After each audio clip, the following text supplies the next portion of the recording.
एक बहस संसद में हुई जिसका पारा 7वें आसमान पर था। बहस बजट पर और इस बहस पर आर पार के हालात बने। विपक्ष ने आज फिर सरकार को नौकरियों पर घेरा। दोनों ही तरफ से आक्रामक अंदाज नजर आया। अग्निवीर और जातिगत जनगणना पर जमकर हंगामा हुआ तो इसमें किरदार 3 थे। बीजेपी के सांसद अनुराग ठाकुर, राहुल गांधी और साथी अखिलेश यादव। ये तीनों ही जातीय जनगणना के मुद्दे पर भिड़ गए। बात गाली तक जा पहुंची। अनुराग ठाकुर ने राहुल गांधी का नाम लिए बगैर कहा कि आपके बोलने के लिए पर्ची आती है।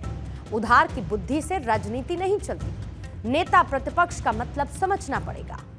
ओबीसी और जातीय जनगणना की बात बहुत की जाती है। जिसकी जाति का पता नहीं वो गणना की बात करता है। बस फिर क्या था? इस पर विपक्ष ने जमकर हंगामा शुरू कर दिया। राहुल गांधी ने अनुराग ठाकुर पर गाली देने तक का आरोप लगा डाला। भाषण देने से पहले पर्ची आती होगी, लेकिन हर बार इंटरवेंशन के लिए पर्ची आती है अपने बलबूते पर।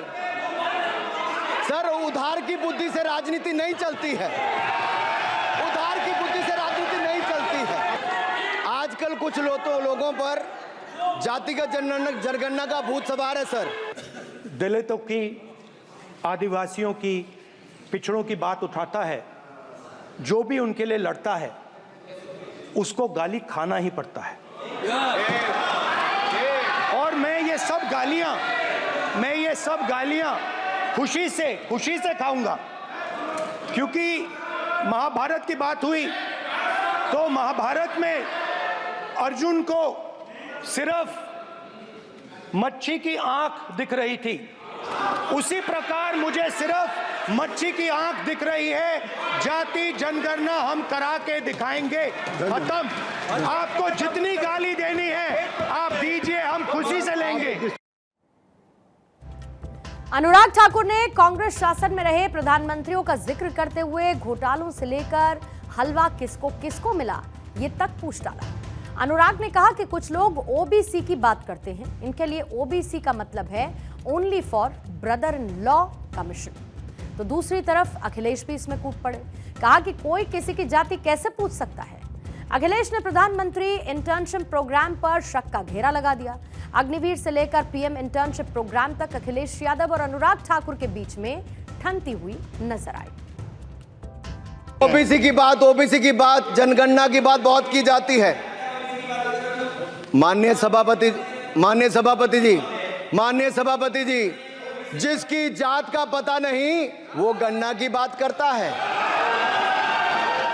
माननीय मंत्री रहे हैं, बड़े दल के नेता हैं, मंत्री रहे हैं, बड़ी बात कर रहे थे। मैं महाभारत, शकुनी, ये सब बातें कह रहे थे, दुर्योधन तक यहाँ ले आई है। मैं केवल सभापति महोदय इनसे ये पूछना चाहता हूँ, आपने जाति कैसे पूछ ली है बताइए। बस आप जाति कैसे पूछ सकते हैं? आप बताएं, जाति कैसे पूछ सकते हैं? आप पूछ के दिखाओ जाति। तुम आप जाति कैसे पूछोगे? तुम कैसे पूछोगे जाति? प्रधानमंत्री मोदी ने आज सोशल मीडिया एक्स पर ट्वीट करते हुए अनुराग ठाकुर की तारीफ की और कहा कि संसद में यह भाषण मेरे युवा और ऊर्जावान सहयोगी अनुराग ठाकुर का अवश्य सुनना चाहिए, जो तथ्यों और हास्य का एक आदर्श मिश्रण है, जो इंडी गठबंधन की गंदी राजनीति को उजागर करता है। चाहता हूं, मां लक्ष्मी का आसन भी कमल है, हमारा राष्ट्र पुष्प भी कमल है। और जिस पद्मासन मुद्रा में सिंधु सभ्यता में भगवान शिव की पशुपति नाथ के रूप में मूर्ति मिली थी, लोकमान्य तिलक पद्मासन मुद्रा में ही समाधिलीन हुए थे। आप कहते हैं कमल के चारों तरफ हिंसा है।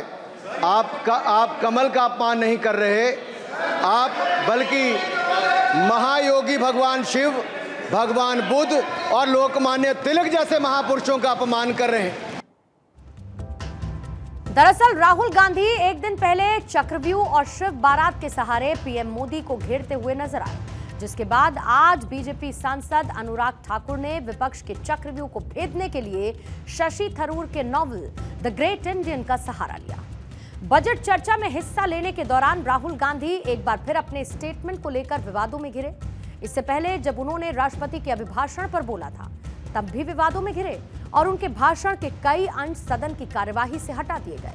भाषण में कट लगाए जाने पर राहुल गांधी ने स्पीकर को चिट्ठी लिखकर अपनी नाराजगी भी जाहिर की थी। अब एक बार फिर से लोकसभा में दिए गए उनके भाषण के कुछ शब्दों को रिकॉर्ड से हटा दिया गया है। राहुल गांधी के पहले भाषण के कई अंश हटाए जाने को लेकर लोकसभा स्पीकर ओम बिरला ने सदन संचालन के नियम 380 का हवाला दिया था, जिस पर राहुल गांधी ने भी दावा किया कि हटाए गए अंश नियम 380 के दायरे में नहीं आते। वहीं आज राज्यसभा में कई अनोखी तस्वीरें भी सामने आई।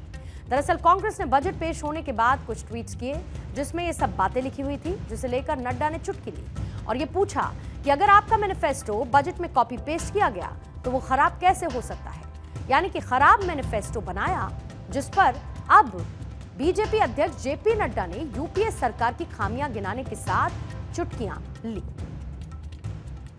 ट्विटर पर मैंने देखा ये उद्योगपतियों का बजट है, एक ही दिन एक ही ट्वीट पे ये उद्योगपतियों का बजट है, ये कांग्रेस का मैनिफेस्टो है, ये कॉपी पेस्ट है और ये बजट खराब है। अरे आप बोलना क्या चाहते हो भाई?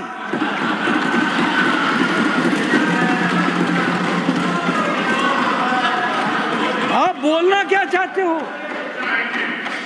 ये हमारे समझ में नहीं आ रहा है। उद्योगपतियों का बजट है, कॉपी पेस्ट है, तो आपने पेस्ट किया उद्योगपतियों का, फिर कहा खराब है, तो आपका खराब है। क्या बोलना चाहते हैं, क्या बताना चाहते हैं, मेरे समझ में नहीं आता। आज संसद सत्र के दौरान वित्त मंत्री निर्मला सीतारमण ने बजट पर जवाब दिया, जिसमें उन्होंने महंगाई, किसान, रिजर्वेशन, रोजगार, मुफ्त अनाज स्कीम और हलवा सेरेमनी पर अपनी बात रखी, क्योंकि विपक्ष सरकार पर यह आरोप लगा रही है कि सरकार ने इस बजट में गरीबों और मिडिल क्लास के लिए कुछ भी नहीं किया।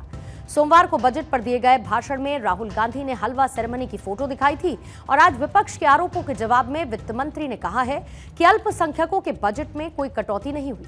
2023-24 में ये 3098 करोड़ रुपए और 24-25 में 3183 करोड़ रुपए होने का अनुमान है। पिछले बजट से 85 करोड़ रुपए अधिक हैं, लिहाजा बजट में कोई कटौती नहीं की गई। विपक्ष के सांसदों की ओर से उठाए गए बेरोजगारी के मुद्दे पर कहा कि 10 सालों में 12.5 करोड़ नौकरियां पैदा हुई। वित्त मंत्री निर्मला सीतारमण ने यह भी कहा कि SC, ST, महिलाओं और पिछड़े वर्गों की अनदेखी की बात जो की जा रही है, जबकि उनके विकास के लिए आवंटन बढ़ाया गया इस बार के बजट में। इसके साथ ही केंद्रीय वित्त मंत्री निर्मला सीतारमण ने संसद में केंद्र शासित प्रदेश जम्मू कश्मीर का 5वां पूर्ण बजट पेश कर दिया। इस बजट को ध्वनि मत से पारित किया गया। इस बजट को जम्मू कश्मीर के विकास का बजट बताया गया है। जम्मू कश्मीर के लिए फाइनेंशियल ईयर 2024-25 के लिए 1,18,390 करोड़ रुपए का बजट पेश किया गया। बीते साल ये 1,18,500 करोड़ था। इस साल इसमें 110 करोड़ की कमी आई है। जम्मू कश्मीर के बजट का सबसे ज्यादा हिस्सा इंफ्रास्ट्रक्चर प्रोजेक्ट्स में खर्च होगा। पिछले 5 साल में 17% जम्मू कश्मीर का बजट बढ़ा है। अगर जम्मू कश्मीर के बजट को समराइज करेंगे तो 5 पॉइंट्स पर ज्यादा फोकस रखा गया। पहला, फिजिकल और सोशल इंफ्रास्ट्रक्चर का निर्माण किया जाए। गवर्नेंस और ग्रास रूट डेमोक्रेसी को मजबूत करना होगा। सस्टेनेबल एग्रीकल्चर और इंडस्ट्रियल ग्रोथ को बढ़ावा देना होगा। एम्प्लॉयमेंट जनरेशन और रिस्पॉन्सिबल टूरिज्म को बढ़ावा देना होगा। महिला सशक्तिकरण और सामाजिक समावेश यानी कि सोशल इंक्लूजन को भी ध्यान में रखना होगा। 5 अगस्त 2019 को आर्टिकल 370 के एब्रोगेट होने के बाद जम्मू कश्मीर 2 केंद्र शासित प्रदेश में बटा। पहला जम्मू कश्मीर, दूसरा लद्दाख। और तभी से जम्मू कश्मीर का बजट संसद में पेश किया जा रहा है, जबकि 2018 में जम्मू कश्मीर का बजट विधानसभा में पेश हुआ था।